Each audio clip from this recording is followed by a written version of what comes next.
Nous rendons hommage à tous les anciens combattants d'Afrique, d'Europe et de tous les continents pour les sacrifices consentis. Mais par devoir de mémoire, nous ne pouvons oublier les injustices à l'encontre de nos tirailleurs. Nous ne pouvons oublier les pensions inégales, les avancements lents et bloqués, le placement sous les ordres de métropolitains moins gradés, l'impossibilité de commander des troupes non indigènes, les messes séparées, les voyages sur des bateaux différents, entre autres discriminations.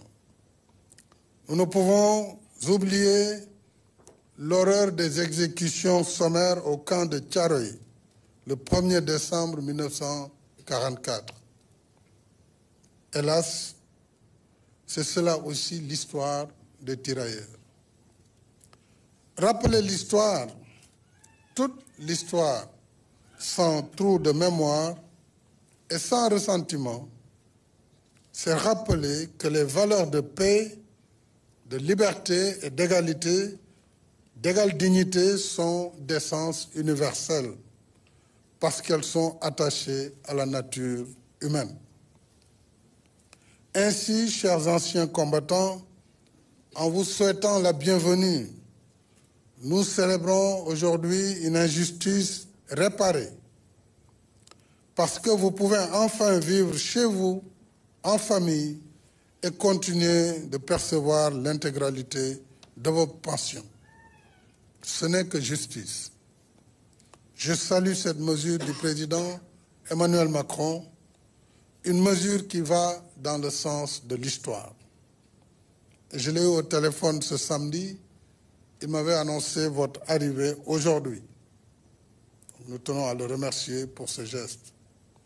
Je tiens également à vous rendre hommage, Madame Aïssata Seck, conseillère régionale d'Île-de-France et présidente de l'Association pour la mémoire et l'histoire des tirailleurs sénégalais, pour le combat inlassable que vous continuez de mener pour la défense des droits de nos anciens combattants.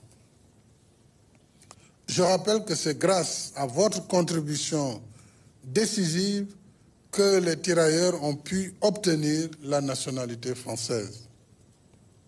Et pour toutes ces raisons, vous méritez notre reconnaissance et la distinction de commandeur dans l'Ordre national du Lion qui vous a été décerné.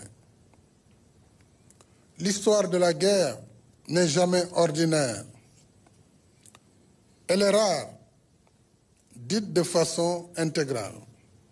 Elle est rarement dite de façon intégrale. Si nous connaissons un bout, nous ne l'avons pas vécu. Mais elle vit en nous par l'exercice de mémoire. Et elle appartient à ceux qui l'ont faite au péril de leur vie et de leur liberté. C'est pourquoi nous sommes si fiers de vous, chers anciens combattants. Je vous salue avec respect et affection et vous souhaite un bon retour dans vos foyers respectifs.